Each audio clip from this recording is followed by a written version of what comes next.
Metaltech offre un choix intéressant de surfaces de travail sécuritaires et stables. La plus populaire, c'est la plateforme composée d'aluminium et de contreplaqué. Elle possède des loquets de sécurité très pratiques. La plateforme tout aluminium possède aussi des loquets de sécurité et elle a l'avantage d'être antidérapante et anti-rouille. On peut aussi opter pour le madrier d'ingénierie Lielite. Il est spécialement conçu pour les échafaudages et a réussi tous les tests de résistance de la CSA, la Canadian Standard Association au Canada, et de la OSHA, c'est-à-dire la Occupational Safety and Health Administration aux États-Unis. La surface texturée du Lielite est antidérapante. Il est fait de bois lamelé et collé, et ses extrémités sont scellées. Si un client possède déjà des madriers, vous lui rendez service en lui rappelant qu'on doit éviter de les utiliser s'ils présentent des traits de scie susceptibles de les affaiblir, des fentes, de la flash, ou encore avec un gauchissement ou un voilement excessif qui peut les déstabiliser. Prenez note que la surface de travail doit être posée de manière à ne pas pouvoir basculer ni glisser. Sa largeur minimale doit être de 18 pouces et demi. L'idéal, c'est de couvrir toute la surface. On dépose les madriers sur les boulins, la barre supérieure des cadres et pas ailleurs. Le madrier doit dépasser la structure de 6 pouces à 1 pied de chaque côté. Pour éviter qu'il glisse, c'est une bonne idée de fixer des cales de retenue pour empêcher tout mouvement latéral. Ensuite, on attache les madriers solidement au cadre avec de la broche dont le calibre doit répondre aux normes locales en vigueur, souvent du calibre 9. Les attaches ne doivent jamais nuire au déplacement. Le mode de fixation des madriers peut varier selon la législation de votre province, votre État ou même de votre localité. On doit donc bien s'informer.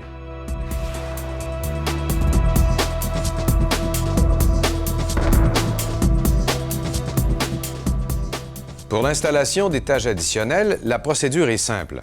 On s'assure de la présence des goupilles d'accouplement au sommet des cadres, puis on les monte l'un sur l'autre en prenant bien soin de placer l'échelle près du mur. En plus de faciliter le passage de la ligne de vie, c'est aussi plus sécuritaire quand vient le temps de monter et surtout de redescendre. Manquer un échelon, parce qu'il n'y en a pas sur une section de 5 pieds, c'est très dangereux. Enfin, on barre le cadre avec des queues de cochon ou des raccords bananes. On doit installer un garde-corps autour de la surface de travail dès qu'on atteint une hauteur précise, selon les normes applicables chez vous. Et ça peut être aussi bas qu'une hauteur de 6 pieds. C'est important pour empêcher les chutes.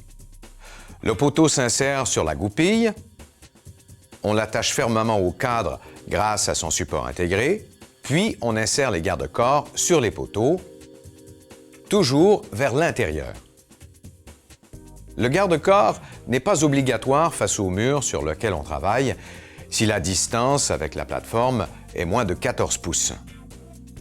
Si on est loin du mur, on peut installer des équerres et une plateforme additionnelle, en n'oubliant pas d'allonger les garde-corps. Pour empêcher la chute de matériel ou d'outils, on doit prévoir l'installation de plinthes ou de madriers sur tous les côtés de la plateforme. Notez que la hauteur de la plinthe varie selon la réglementation locale en vigueur.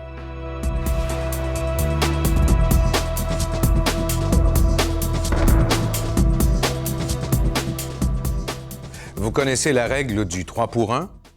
Une tour d'échafaudage ne peut s'élever à plus de 3 fois la mesure de son plus petit empattement au sol sans être stabilisée ou solidement attachée. Dans ce cas-ci, on a une largeur de 5 pieds. Ça veut dire qu'à 15 pieds ou 3 cadres de 60 pouces de haut, il faut stabiliser. La première façon de faire, c'est avec une attache de mur. Elle doit être solidement fixée à l'échafaudage. Ensuite, il faut choisir le bon type d'ancrage en fonction du revêtement de mur auquel on a affaire. Sur du béton, par exemple, on perce, puis on installe un bon ancrage avant de visser un crochet spécialement conçu par Metaltech. Il suffit d'y raccorder l'attache de mur. À cette étape, on en profite pour revérifier la distance entre le mur et l'échafaudage. C'est un moyen simple de valider si l'échafaudage est encore de niveau. Notez qu'on doit fixer les attaches de mur en respectant aussi, ici, la règle du 3 pour 1. Pour un échafaudage de 5 pieds par 10 pieds, on en fixe donc à tous les 15 pieds de hauteur et à tous les 30 pieds en longueur. Si on atteint une hauteur de 60 pieds, il faut aussi savoir que ça va prendre l'approbation d'un ingénieur. Si on ne peut pas s'ancrer au mur, la deuxième façon de rendre votre échafaudage sécuritaire, c'est d'utiliser des stabilisateurs qui vont élargir la base de l'échafaudage et respecter la règle du 3 pour 1. On les fixe à la base des cadres et on les place bien d'aplomb à l'aide de vérins. On les immobilise ensuite avec des croisillons spéciaux pour les empêcher de bouger et on fixe les vérins. Une troisième façon de le stabiliser est d'installer d'autres cadres à la base qui seront fixés avec des brides de serrage.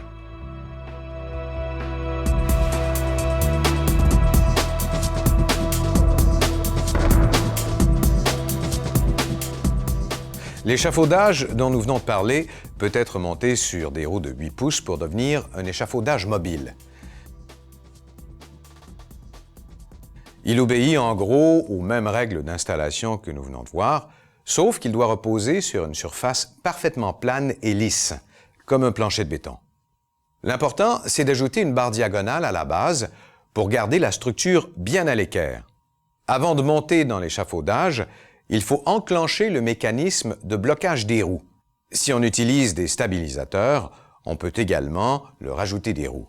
Si on est plutôt sur une surface moins ferme ou un peu accidentée, on peut aussi monter l'échafaudage sur un chariot à roues de 16 pouces ou de 26 pouces, également équipé de vérins ajustables.